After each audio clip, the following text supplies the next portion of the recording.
tell anybody where we live or. Oh, no, we won't. No. That's our secret. Okay. People at home are looking at this going, what the hell are they talking about? You'll never know. Okay. Exactly. See you in a minute. Okay.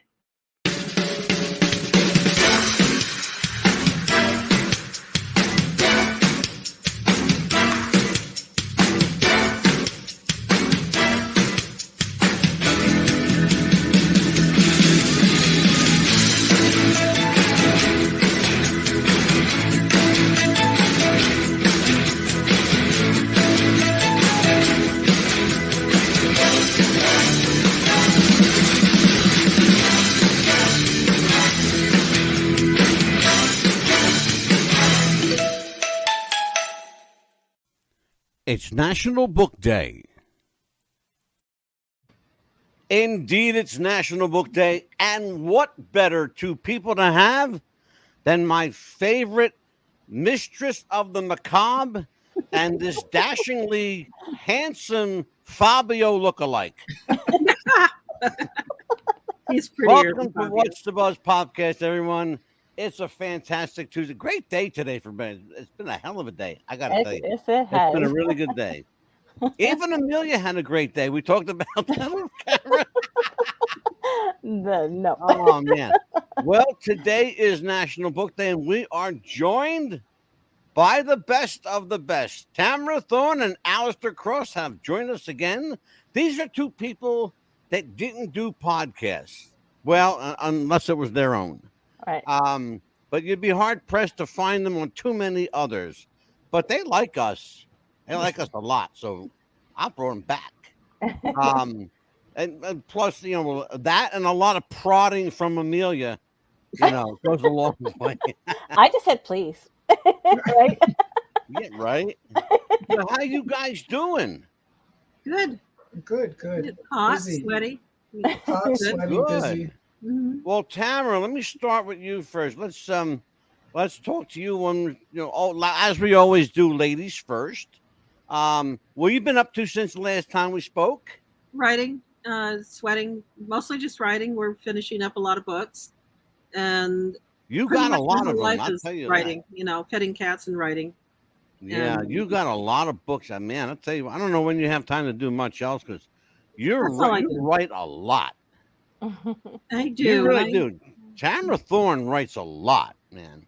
I tried. She got a shit ton of books out there, and if go to Mr. Google. I'll tell you what, Mr. Google's got all Tamara shit. I mean stuff. Oh, it's got all my shit too. Yeah. Alistair Cross joins Tamara Thorne. We love Alistair. How you doing, kid? Good. How are you? I'm wonderful. I have to Always tell good you, to be I back. finally finished completely finished book one of the Vampires of Crimson Cove series. Nice. Now, that's a 3-book set, as we understand, right? But 3 there's so far. Book 14 4 will be out September 29th, so in just a few weeks. That's what I understand. I saw that little post you had about it on Facebook.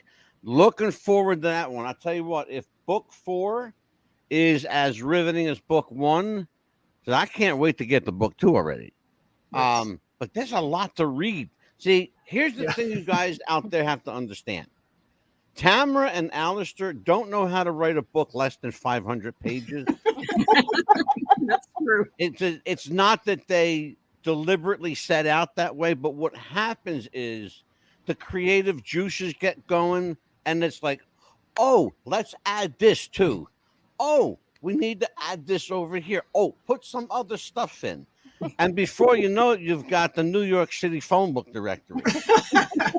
Well, And we cut a lot out. By the time it gets to you, it's a lot It's is been cut out. We just Tons are cut. I don't know how people write short stories. No, the characters take over. That baffles me. People who write short stories, I've tried. That's harder than a whole novel.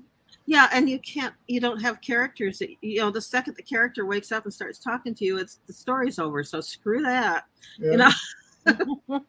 Right. And that's what So happened. now, Amelia, you're the one that introduced me to these two crazy people.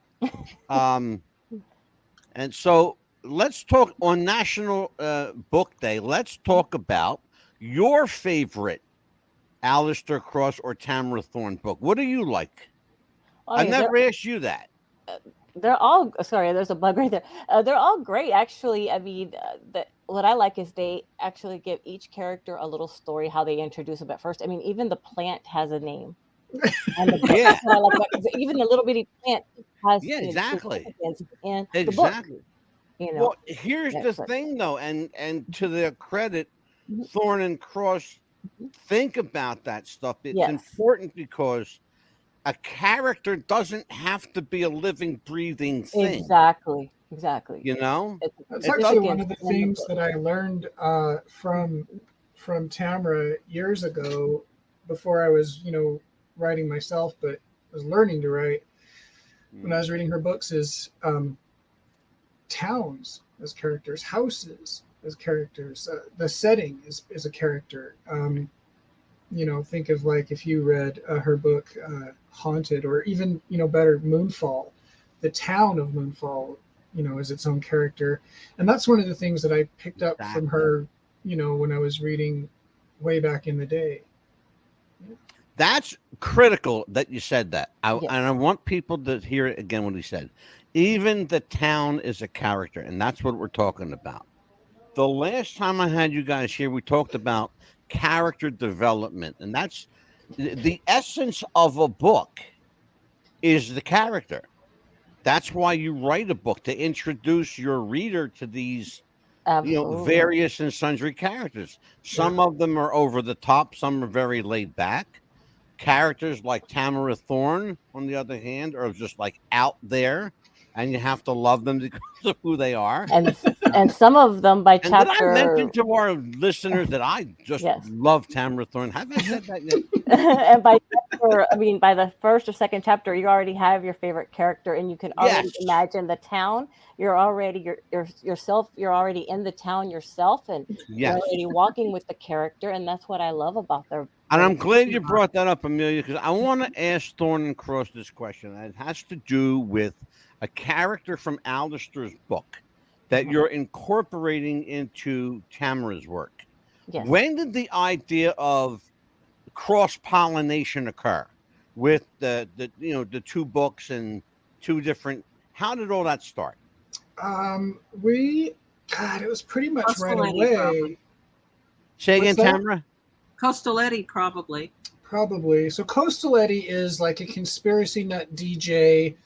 I think he first came into existence in Tamara's book Candle Bay. Yeah, I think so. And we thought, why not put him in maybe he's syndicated now and he could be in the Crimson Cove series. And then it just kind of naturally happened because people love series, but writing a series, not everything can be a series. Sometimes a book just requires just to stand by itself. Mm-hmm. So we just decided to kind of tie them all together. So I mean, it's incredible how much you'll see, all over the place. We make a point to kind of do it. It's our world.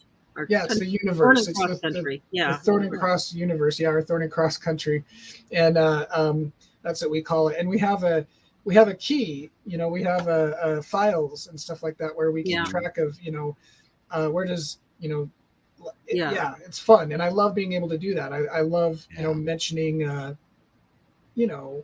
one of Tamara's characters. I love the idea of the book series, because I'm one of those people, especially when I have a good book in front of me, I don't want it to end. Right. So having a series is like, it's like dopamine for a guy like me. Right. And if you can't do a series, or it doesn't require a series, you tie them together, and you can always, have more of that. Like, there are characters that have been in, it's not part of a series, but they've been in, multiple books. Well, it's a lot like watching a really good movie that you don't want to end, the sequel. For example, like one of my favorite movies is The Godfather. Right. So I could sit down and watch, all three, episodes of The Godfather, and never get tired of it. Right. You know, I start at 10 a.m. and finish it like 8, 9 o'clock at night. So that's a long couple of movies there. Yes. Yeah. Right. You know, you're talking about Godfather 1 was almost 3 hours long. I know. Yeah. That's a long ass movie. But it's good, and so you don't care. Yeah. Exactly. Yeah. That's why I say you don't want it to end. Yeah. Amelia, questions for Alistair Cross and Tamara Thorne? Yes, because I know that you had mentioned that your book was going to be available already on ebooks, but I mean, I've been telling everybody, don't wait for, I understand the ebook, but wait till you actually have the book in hand, because I like to turn the pages. That's how I am. Yeah. And I tell everybody, wait, because it is going to be worth the wait. And I noticed that you have 2 different covers. And I want to tell everybody that I am reading this Tamara Thorne. Oh, I love that one. This is really good.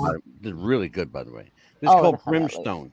I'm not going to tell you what it's about. I don't want to spoil the plot for you. Buy the book. Well, there's one thing though that takes place in '68. The music that goes with the book is excellent. Oh, yes. And it's a coming of age about a little girl named Holly Tremaine, and I think she's just turned 11 in the book. Our next book, Spite House, she's 60-ish, and she's one of the stars. Yeah. So there's an example of bringing our universe out. It's like yeah. Oh, I love it. And this is the one I just finished. Yes. This is called The Crimson Corset. It is book 1 of the Vampires of Crimson Cove series. There are 3 currently. Alistair, as promised on September 29th, book 4. That will be a must-have if you've got 1 through 3, for sure. It's so good. Oh, yes. I was like, when I finished, I'm like, no, I have book 2 already. But my question was leading to was the Winchester house that you had talked about earlier is going to be an inspiration to one of your books soon? It has some inspiration in Spite House, which is coming up, and it's nothing like what you'd think. Writers use Winchester House all the time. Rose Red by Stephen King is Winchester I love House. That. One of my favorite novels of all time is Robert McCammon's Usher's Passing, and he does Winchester House up brown in that one. Even the armor, the armaments company, everything. And we have something a little bit different that dates back to when I was a kid. My mom and I would go up to San Francisco every Easter to see my grandma. We would stop at Winchester House. So I've been going there since, the Dark Ages. And they have changed the tours tremendously, and what they show you and what they tell you. And that plays a big role in Spite House, because when Alistair and I went there a couple of years ago, and I outright asked in front of all the tourists about what I had heard before, they laughed it off, looked embarrassed, said, oh, they made that up. It was a joke. No, I know other people who remember this too. And that's in our book. And Alistair and I noticed some other things about old Sarah, that they've sanitized her something, and we're going there. And that's the only aspect of Winchester House that we're using in Spite House, which, you might get lost in there, but not because it's Winchester House, Tamara, has been used as the backdrop or catalyst for a story in a couple of different occasions. Stephen King certainly will tell you straight up used the Winchester House in Rose Red. That's right. And I mean, it's a flat out ripoff of the Winchester House. You can call it's great. Oh, I love it. Are you kidding me? It's one of my favorite King novels and films, by the way. I've loved it. Yeah. Stephen King is one of those guys, though, that a lot of horror authors and dark fantasy authors say inspired them. How about you guys? Are you among that clique, or do you have other more left of center authors, people that are less well known? Oh, King is always good. Robert McCammon is one of my favorites. He's similar to King, that he didn't want to be known as a horror writer, so he kind of went sideways on his career for a while. But you can't go wrong with him. Who's the other one we were talking about, Alistair? The Oh, the one with the house with the people who go in for all the writers go in for Halloween. That was so much fun. We had him on our show. I can't remember his name offhand. Love him. I don't know. But I'm a big Nelson DeMille fan. I read everything he writes, and Well, here are some of the people that have been on your show: Anne Rice, Laurel Hamilton, Christopher Moore, Chelsea Quinn Yarbro, V.C. Andrews. I know that name. Yeah. Charlaine Harris, Christopher Rice. That's just a handful of the people that have appeared with you guys. It's funny though, as many authors as we've had here, we've only had, Amelia, what, maybe a handful of just horror. Really, you think? 2 or 3, maybe. Certainly, Alistair and Tamara for sure, and maybe Carver Pike, perhaps. Carver Pike. Mm-hmm. Yeah, other than maybe you 3 and maybe one more. Mm-hmm. Not a whole lot of horror authors. Because quite frankly, they don't interest me. I would rather talk to you guys. I really would, honestly. Yeah. I'm not blowing smoke up your ass either. I'm very serious. Yeah, because I mean, your books, entice us and they get us hooked. And once we start reading the books, it's like, okay, what's going to happen next? And Angela, have you read this? And we're like, it's like, no, I haven't got to that part yet. Don't tell me. Yeah, exactly. Right. No, exactly. Well, thank you. That's what we love to hear. Yes, we do. And, so, Tamara, what process do you go through? Do you write differently when you're teaming with Alistair than you do if it's a Tamara Thorne work and not a Thorne and Cross novel?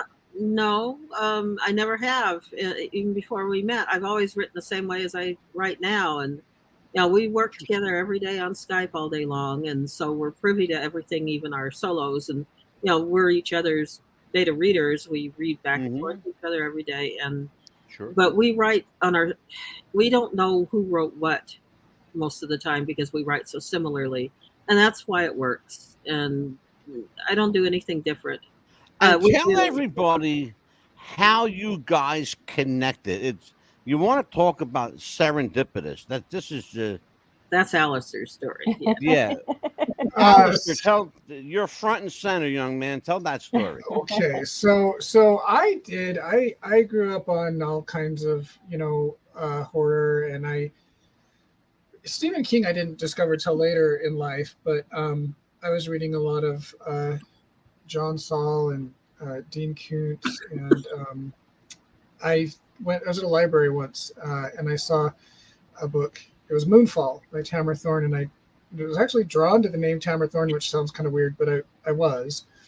Anyway, I rented it from the library and read it and loved it and went back and got more. And this is way back in the day of dial-up internet. Right. I didn't even have a computer. I would go to my mom's house and use her computer.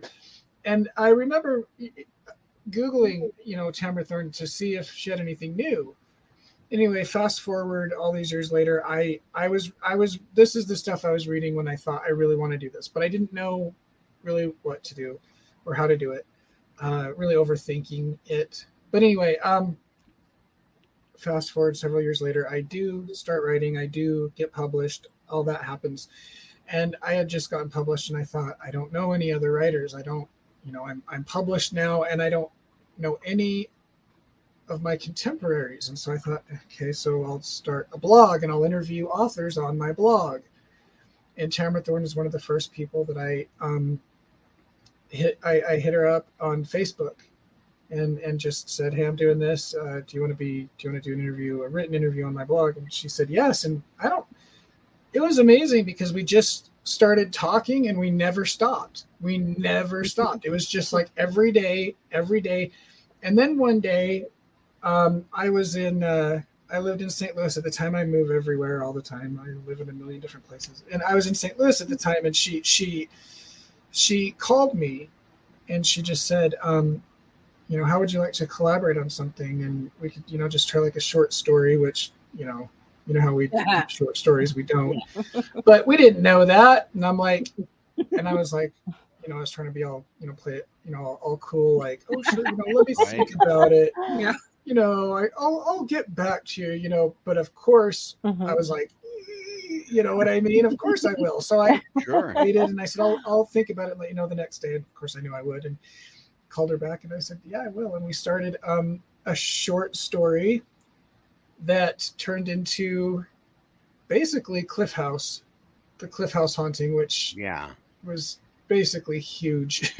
And so it was just like one of those things that it sounds kind of weird, a little bit flaky almost, but I felt drawn to this person and I followed that, and here I am. I feel drawn to her too. Have I mentioned that I love Tamara? I have a question for both of you, actually. Take this one. Do either of you remember the first time you saw a book of yours in a bookstore? Yeah. Yeah. What was that like? Was it kind of a surreal thing for you? I think I giggled a lot. It was sort of, it was anticlimactic because I already had a big box of my books that the publisher sent. But seeing it in the store, I knew from everybody else that what you do is if the spines were in, that you turn it out to face and cover up the other books so you can sell more. So I did that, and then I took a picture of them, and I had an evil collaborator back then that actually hadn't written any of the book because she got cut out of it. That was the other 900 pages. Oh, you don't want to hear that. Oh my God, that woman. Jesus. No, we got paid a huge amount of money, and she told me that we were going to keep the money. She's dead, so I can talk. There you go. We just found out recently that she's dead. So we're like, yes! We were going to keep the money, but take the book back. And I called the editor, who's still my friend, and said, we have to do something. He says, can you do the cuts? And I said, well, yeah. So I wanted to anyway. I sound like a real bitch, but honestly, Alistair knows what I went through. I do. Yeah, and it matured me as a writer, I'll tell you. And so it was weird. So there was sort of a love-hate thing. I used a different name for those two books, and it was odd. And at that period of time, we're talking about psychopathic behavior. So I was always kind of watching and staying under the radar of this person. And back then I was so young, I didn't understand what all these psychology things meant, when she'd tell me what she would do without her drugs. And I thought, well, you tell a joke to somebody, they're going to be in a good mood. I was wrong. I didn't understand, but now I do. And so it was this whole thing of I was always going around trying not to catch her attention because she stalked me all the time. So it was I can write about that someday. Really? We actually have a few ideas. We bonded over that. I can't talk as much, obviously. Alistair, how about you? First time you saw one of your books in the store. I would agree with Tamara. It was more anticlimactic because the real excitement was getting that box of books and seeing your book for the first time. I mean, honestly, like it's great that it's in a store, but the thing is they go in stores, they're not in stores. They are, they aren't. Who cares? It's so cool to see. Like even when you just a minute ago held up even Brimstone, and it's not my book, but my book. You hold up the book, and to this day, my heart does a little. Yeah, it just. Oh yeah, it's so cool. Like it just seeing that. It's like I did that. Or like your second one. Yeah. Like there's a little. Your heart gives a little kick. Yeah. You just go, wow, because you wanted. Yeah, Amelia and I had a little pissing contest over that one. Let me just backtrack for the audience in case you're wondering what the hell we're talking about. Alistair sent. Okay, I'm the host of the show. Means I should get first dibs, right? Alistair sends Amelia book number 1 of the Vampires of Crimson Corset. I get I read it first. After I kicked my feet and bitched and whined like a baby, See I how one finally out of got this because I book read it number first? one, Well, what's which funny you is see in front of you right here. I didn't even think about it. You said, "Oh, we want signed copies," and I thought, well, I'll give one, and the other one, and I didn't even. I just signed it, gave it to the publicist. She sent it out. I'm done. Yeah. My part's Right. done. I remember I've written 2 books. Nowhere near this. I'm probably like that. Okay. Which is in a couple of 100 pages. 220, 225. And I've written some poems probably like that. Yeah. But when I agree with you, Alistair, when you open up that box and you see your name on the cover of a book, and I did the artwork for my book too, so and it was there's something so amazing about it, and it never, the Midnight Ripper is the 4th book in this series, the one that we were talking about that's coming in September, and that one, I guarantee you, it will feel the same way the first time I see it as it did the first book. It just, that's like the 7th. That's like it'll the be number first 7 time. that I've written on. Yeah, something like that, and it never gets old. It's just so gratifying. It really is. It's like the first time you get to hold your kid. It's it's like your baby. This is your baby. You did, yeah. Amelia, questions? Are you guys ever going to be doing any book signings cross country? The thing is there's a few things, and first of all, almost everything has gone digital. So we do a lot of blog tours. Yeah. We do a lot of that. Also, like with COVID, I don't even know what the hell's going on with that. Yeah. Not really. Nothing is planned for that. It's kind of a shame. I know some authors are probably doing that, but we've just kind of, I don't really like this. What's that? We like this. We're home buddies. Kind of, and I hate to say that, but that's not my idea of a good time. So I don't really want to. I would if I did my years on felt... convention circuits. And you know what, Tamara? That's becoming the norm now for authors. And I know quite a few authors. We have them on the show often. Yes. It's becoming the norm now for them to just work from home, use Zoom or Skype or like the nice format that we're using. I love it. And I hear authors tell me that there's a level of freedom that does not exist if you go out on the road and you're doing signings or you're standing up at a podium at Barnes and Noble. Right. We try not to take too much time away from writing, and it's important because every time, even a weekend, we have to go over more. Right. So if we do have a vacation, like take a trip or something, we spend a week afterwards getting back together, and it's just easier to work from home. Yeah. I love it. I would never leave if I had a choice. No, you could miss something that you want to collaborate real quick with each other. Oh, I thought of this idea. Let's write this down or something like that. And you could reach each other. Amelia, continue that. Questions for Alistair or Tamara on that regard? Yes, of course. Has it been like at maybe at 8 o'clock at night, 9 o'clock at night that you thought of an idea and had to reach out to each other? Oh, can we write about this real quick? Nonstop. It's been 4 a.m. Yeah, we just turn our phone down at night, and we, when you wake up to pee, you check your machine, and if you feel, we call them text machines. The text machine. I've got a question for you. Because Alistair, you just brought something up. Stephen King, for the first few years of his writing career, said that he slept with a notepad and a recorder by his bedside, so that if he woke up in the middle of the night with an idea, he could document it.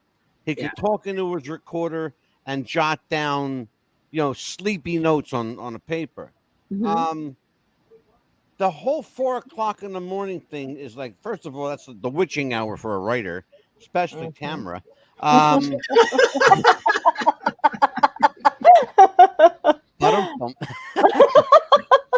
But it really is. You know, a lot of creative people are like insomniacs that can't sleep. So I'm wondering if that gift has hit you guys. Are you natural insomniacs? I sleep fine, but I sleep fine. But if you get an idea at 4 a.m, you get an idea at 4 a.m. I mean, it's I don't.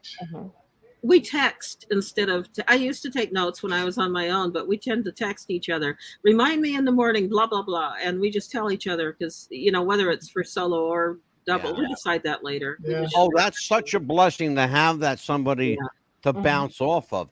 I want everybody at home. This is Amelia's favorite part of the show and tell. Yes. I put a little. I had to do the Reader's Digest version because there was just too damn many books. This would have been like an hour slideshow. I like all those books. What are you talking about? I just had to put like something quick together. So I'm gonna have to get a different bookshelf. Here you go, Amelia. This is your slideshow tonight. Yes.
you go. Wow, I never get tired of seeing all that. We do have a lot of work. Work our asses off.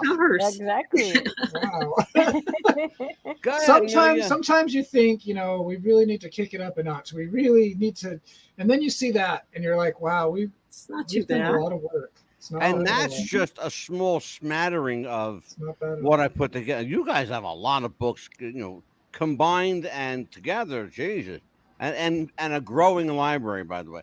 Oh, speaking of libraries, before I get to Amelia, how do you guys archive your work? Archived it? What do you mean? What do you mean? Well, I mean, and when I use the term archive in the literary sense, how do you library your books? What genre do we consider them? Do you mean like the books we read? Yeah, I mean, do you categorize or archive your books by the first one, the next one after that, to the latest, or do you put them in order of importance to yourself? Oh, I put them in order of release. Okay. I don't put anything in any order. I just stick them on the bookshelf. Sounds like my bookshelf, huh? As long as they fit, tallest to smallest. What's this order word you speak of? Yeah. Order. Yeah. As long as it's from the maybe to the order was a bad choice. Alistair is my ADD stopper, so He's the one with order. I just go, wee, that's it. Go ahead, Mia. I just want to go you, Ben. because I was looking on Facebook, and you were saying something about you were going to be doing something for the audience, cost efficient, because of the way times were. Oh, right, yeah. right. Yeah, so we slashed our prices. Have slashed our prices, all of them. Like for the ebooks, we can't really. There's not a whole lot. We don't have much control over the paperbacks, and so we can't really do a whole lot there. Paperbacks cost a lot of money to produce, so you can't really. It's not as flexible. But our ebooks, we've cut like 50-60% off on all of our ebooks, because the thing is, everything has gone up in price so much, and we just don't think that reading, it's ridiculous. This is just my personal opinion, and maybe it's not a popular one, but I personally feel annoyed when I see an ebook for $15.99, $14.99. Why? It doesn't. Publishers have to cover the cost of the rest. Right, but the thing is paper. I understand that it's production, and I understand that there's money that goes into ebooks too. But our books were never more than like $5.99, $6.99 tops. Yeah, $6.99. But we're down to like $2.99 and $3.99 mostly now. We just wanted to give everybody a break, because enough is enough. That's we interesting. It. Yeah, that's really interesting. And the two books that I wrote, I self-published. I used a company, an online company that's very popular among people who self-publish. I went on there actually about 10 days ago, 10 days ago, because I was going to reorder copies of my book for people. People have been asking for them. And to my surprise, they were only marginally higher than my original print price. Right. Maybe like $20 more to do a whole run. They have my artwork, they have my text, they have everything. So it's just a matter of the cost of the paper and binding, really, which is, I don't know, how expensive it is nowadays, but they're only charging just around $20 more than my initial run, which I thought was actually pretty decent price. You guys are not self-published. You have a publisher, correct? We do, and it's a mix of everything. We've done big, small, independent. It's a mix. So we do have a lot of say, especially over ebooks, because we do most of we send out to editors and things, but we are extremely interested in doing everything we can ourselves, and we can fix our own typos and things like that. We know how to do it. Well, Tamara, that's a great segue. Is there, I don't know if it's if I want to say, is there a technical difference, or if there's a difference in editing an ebook as opposed to a pen and paper book? You can fix an ebook a lot easier if we go on and see, oh my God, look at that sentence has turned around. Before, when I was only published by a big publisher, I have a radio station called KNDL, Candle Bay Radio, and it came out with like KS. Somebody put their fingers on the wrong keys, and they didn't correct the galleys that I had. It bothered me for years. First thing I did when I got my hands on it was go, okay, this is going to be fixed, and that's what made me happy. And good. Eventually, and that's another big plus of the the digital. I love that I was able to grow up during a time when before social media and all that. But that's great. But I have to say, I love the internet. I love cell phones. I love these things. And one of the best things I think about the digital age is it gives you that control. That the ability to do that. It's like, we see typos. Somebody writes to us and says, hey, I don't know if you knew this, but there's a typo in chapter 7 of this book. Oh, okay, well, let's go fix it. Yeah, we can do that. Right. Have either of you had the experience of having someone say to you, I don't understand this, or I don't get it, explain this to me, in regards to a book or a story or a short story or an article? I'm curious. I'm asking for a very specific reason. I know people who do film. I know we have a lot of filmmakers on the show. Oh yes, we do. And one of the things one of the guys said to me was, if a viewer watching my movie doesn't understand it, I want to know. If he doesn't get it, I want to know. So I'm curious if somebody reads your book, Alistair, and says, for example, here, take the Crimson Corset, and they've got this big book in front of them. That's a lot of reading to do, right? If they say to you, I don't understand, the chapter or whatever the hell. Here you go. That's chapter 63. Okay, explain chapter 63 to me. First, I'd be like, "What the hell happened in chapter 63?" But right. But I think that one of the most difficult things that a writer will face ever is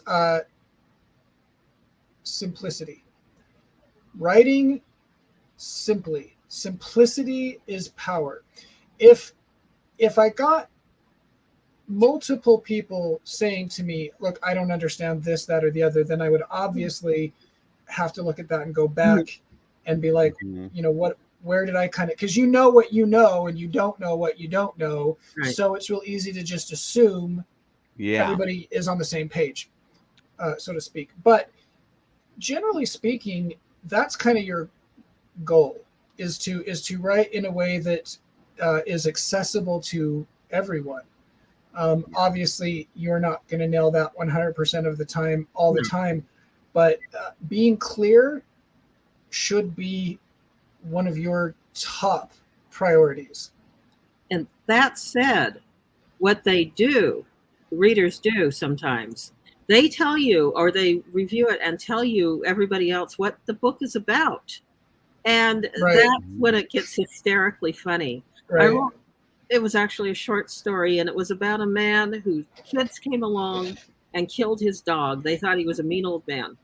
And the whole story, all that was in the story, there was nothing supernatural. But I said that he got to kill the kid that killed his dog, and to me that was justice. And that was all the story was. Oh my God, no. Evidently, I wrote about the devil. It was hysterical. And we see that all the time with all our stories. They read things in, and that's fine. I see a cat shadow. I had to move my camera because I'm totally distracted by this.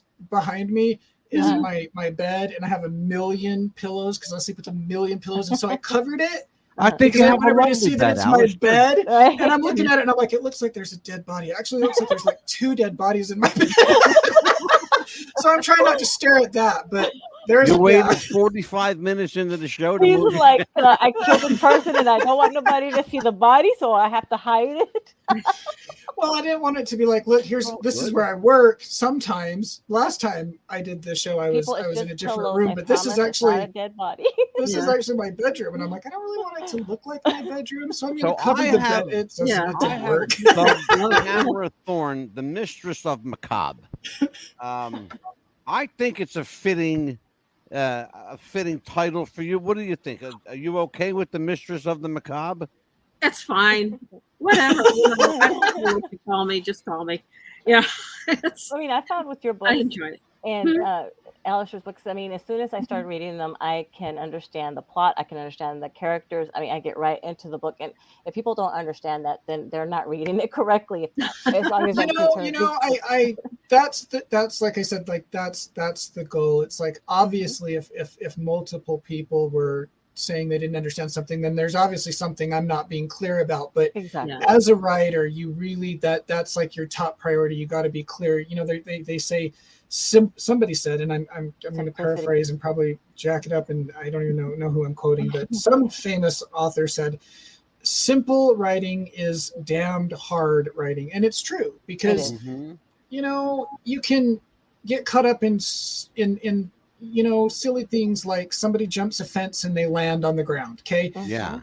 you can get lost describe in how their detail. body went and all this stuff, and then somebody comes along and says he landed cat-like on the ground, and you're like, that's it. Yeah. That's it. You know what I mean? Well, It's simple. You can get lost in the detail for sure. Sure. One of the things I've always believed, I believe it in my personal life, and Amelia and I have talked about this too. Less is more. Yes. Exactly. Yeah. It's simple. Yes, absolutely. By We the say way, that a the lot. mistress of the macabre, you almost became the Hellcat of the Hellfire Club, but mistress of the macabre was a little. I think I've been called this a lot. It seems to me that's followed me around for many years, actually. That's I kind call her cool. the Diva of Darkness. Oh, There that's you Diva go. of Darkness. That's right. You gave me a button that says that. Diva of Darkness. Mistress of the Macabre is fun because I really like Elvira. Yeah. Oh my God! Yeah, absolutely. Yeah, what's not to Elvira, like? she was the best. Yeah, she still is. Oh yeah, she looks Yeah. looks the same. She has not Yeah. aged. Incredible. She looks remarkable for a woman 90 years old. She really- Right?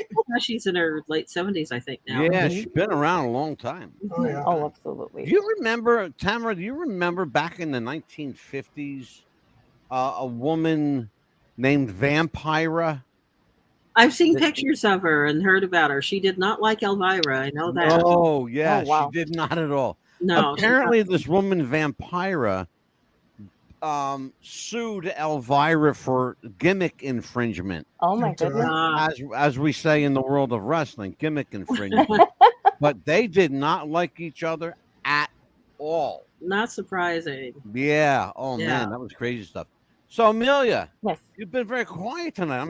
I've been listening to them speak. I want you to actually. listen. If you want to listen, go on the other side of the TV. Questions for Thorne and Cross. No, I've been just listening because I mean everything that they've been saying, I understand completely, and they're answering their questions and as well asking the questions. But I love that they have lowered down their books and everything for people with the ebooks. But like people gotta understand too. It's like I said, there's nothing like holding a book, turning the pages and everything like that. And I know you guys have a lot of future books in the works. How many do you write at a time, like within a month, at least? Cool. We normally write 3 per day. I mean, we write on 3 per day. Right now, Right, 3 books a day. Well, we normally are working on a Ravencrest novel and a big thriller horror, a standalone, as we call them, and each of our solos, and I'm counting those as one. So I guess if I count them right, we work on 4 books a day. My goodness. Yeah, because we get on, and here's an example. We get on, and for 2 hours, this is what our day looks like. For 2 hours, about an hour and a half to 2.5 hours, but roughly 2 hours, we do the main collaboration, which right now is Spite House. Yeah. Then we break and we go to the next collaboration, which is Ravencrest, which is ongoing. We're always kind of doing that. Then for the next 2.5, 2 hours, whatever we do, she does her solo and I do my solo. Yeah. So it's like a full 8 to 10 hour day, and there are 3 at least books that we're working on every day. Yeah. So you're putting in like a regular shift, like a work shift. It is a work shift. Wow. It's more than a work shift because it's much more really than a work sounds shift like because it. I do then you have all the marketing stuff that and I focus that on the weekends mainly. So I've never worked this hard and this much in my life, and I've never. No, I do the formatting and our newsletter and all that kind of stuff, and he does the PR stuff. Yeah. I've heard writers talk about this. Some people say it doesn't exist, but this colloquial thing called writer's block. I've asked both you guys, and you say it doesn't exist for you. Not so far. We don't allow it. Explain to people listening and watching this, particularly people listening on the radio right now, which are probably several 100,000, 600,000 or 700,000 right now. Explain to them what the hell writer's block even is. Sitting at your computer. I've heard it said. I've heard someone explain it like they have gotten to their keyboard and they look at the blank page and they have like a panic attack. They don't know what to do. Yeah. To me, I'm like, that sounds like an anxiety disorder. Yeah, it's intimidation. And it's probably more than writer's block. To me, and this is just so far. I don't, maybe it could happen. It's never happened to me. To me, writing is my job. Your alarm clock goes off in the morning. You get up to go to work. When I was working a normal job, I never laid in bed because I was so stressed out about going to work. Although if I had a horrible enough job, then maybe that would be the case, in which case I would say you need a new job. But writing, you get up and you do the work, you do the job. If I ever feel stuck sometimes, I mean, that's normal enough. You get to a place and you're like, well, I don't really quite know where to go here. So you brainstorm, you go for a walk, you read something, you watch something, there's a million ways. But I've never been paralyzed by the blank page. To me, it's just a job. I'm not trying to create some brand new whole work of. I'm just doing my job. It's writing is art, but it's also craft. And now, how about you, Tamara? Craft, you do it. Yeah. Does that apply for you as well? Yes, and we have each other, so we generally brainstorm. But if I'm alone and before, all I do is I sit there and I start typing and I say, okay, I can't think of a damn thing to write, so I'm just going to talk about why rhubarb is so weird. I wonder why it's poisonous. Probably just the leaves. I wonder what would happen if I poisoned somebody with rhubarb. Would my cat eat rhubarb? I hope not, because I wouldn't want him poisoned. I like cats. I don't like people. Right. And it will go off on this tangent, sideways thinking, I call it, until all of a sudden I'm just writing along and the story's there again. And it has nothing to do with rhubarb. That's just an example. Yeah. Yeah, that's really interesting. Each other, and that's those 3 a.m. texts or all evening texts. We're sitting there texting. It's brainstorming. Is that where the poison plant thing came in to write a book about that? For him. I know. No.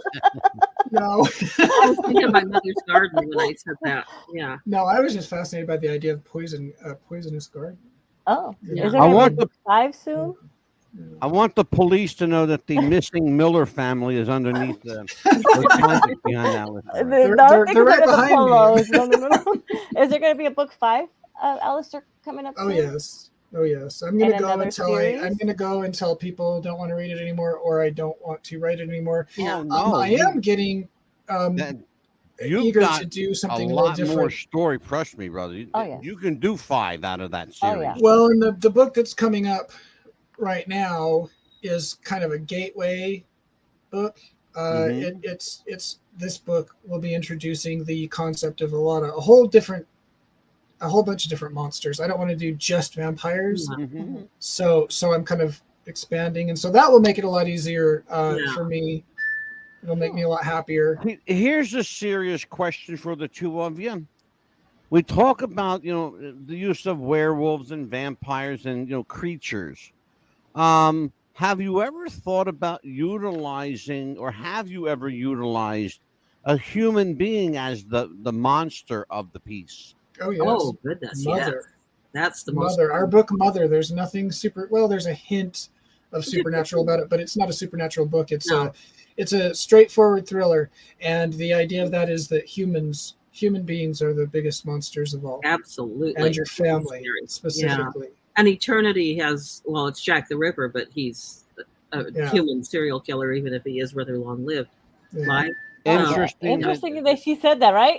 Very interesting that you should. We're just going to say the same thing. See, we just did an entire series, and in fact, we're continuing it next week on unsolved murders and serial killers. In fact, to the point where we had Dr. Anthony Tobia here, the department head of psychiatry at Rutgers University, Robert Wood Johnson Medical School, to explain the mindset of serial killers. Mm-hmm. I may have them back to explain the mindset of Thorne and Cross. Good luck. Dr. Tobia would have a ball with you guys. Just don't tell him what's behind Alistair. I know, right? I still It's think pillows, it's I swear. the Miller family. Heart. Well, Hurts I'll his tell you what. It's been you realize this has already been an hour? Already? Oh my crazy. goodness. Yeah, You guys are fun. it's And I was already just going to been ask him an if he hour. had another series coming out besides this one, like a different type of series, like having maybe some heroes fight the monsters or something. Yeah, we have. You know what, Amelia? That's a good segue. Why don't we talk about very briefly? Let's give people a little teaser about what's coming up Thursday. Okay. And I want to actually I'm going to get up for a moment and I'm going to get the book. Okay. Because of me, he blames me that he has to print out a lot of paper now. So, he has his own book. This is another guy that doesn't know how to write a book less than 600 pages. Our kind of guy. It's actually a really good book. It's a really good book. Yeah, I'm sorry. This is the kind of stuff I love. This is Dan Emer. D.W. Emer will be with us Thursday night. His book, The Satan Gene, is catching on like wildfire. He's selling this book like crazy. I can't even believe how many copies are already out. But it is a very finely tuned work of historical fiction, fact, conspiracy theories out the yin yang. If you're a conspiracy buff, you're going to love this stuff. It is The Satan Gene. And and it is every bit of, man. It's 87 chapters, I think. 86 chapters. 552 pages. Yeah. Every bit of it. And look at this. This is Thorne, Cross, and look at this stuff. These are 3 books. That looks like the New York phone directory. You get your money's worth. Yes, you do. Alistair you and absolutely Tamara's get stuff. your money's worth and some, I tell you. So if you haven't got those books yet, please go get them. I want everybody to join us Thursday for D.W. Emer, Dan Emer, and his brand new book that is just blowing off the bookshelves, The Satan Gene. And I am going to make sure that you guys get a copy of it. And I'll take care of that. Absolutely. Yeah, absolutely is right. So, Amelia. Yes. What do we got coming up other than tell everybody what's coming up. We actually have next the 13th. We have we're going to be doing Marilyn Monroe. The death of Marilyn Monroe. Who killed Marilyn? Mm-hmm. Was it the Kennedys? Was it an overdose? Was it something more sinister? Yeah, we're gonna find out a little bit about that. We have some acquired photos from the Freedom of Information Act. Mm-hmm. We will show. I will not tell you where we got them from. I will tell you, however, that they were filed legally. They were attained legally from the National Archives.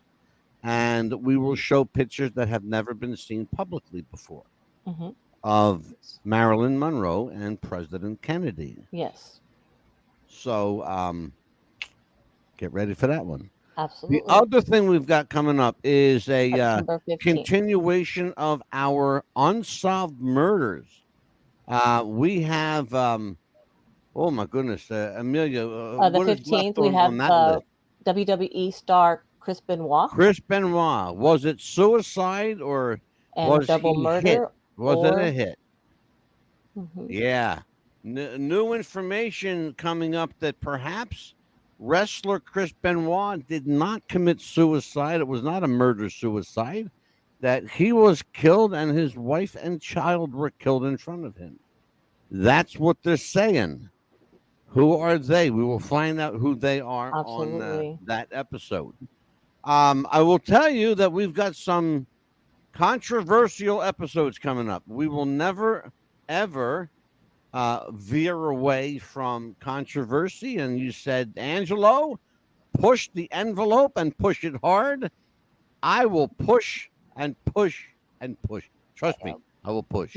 Amelia, Absolutely. we're going to push, aren't we? I said I want some episodes and I want the good ones. Absolutely. we're gonna push the envelope hard on this one. I'll tell you what. Great having them back. Love to have Thorne and Cross back. Tamara Thorne, Alistair Cross, two of our favorite authors. Yes. But they will come back anytime we want, as long as Amelia gets them before I do. Yes, That's and right. tell Berlin, I said thank you so much for letting us spend some time with you guys. It's great to be here, Amelia. Yes, thank you for having us on. We love coming on. Thank you. And again, today is National Book Day, everybody. So do yourself a favor. Do Thorne and Cross a favor. Do Amelia a favor. Read a book. Yes. Okay. Take care, you guys. We'll see you Thursday night.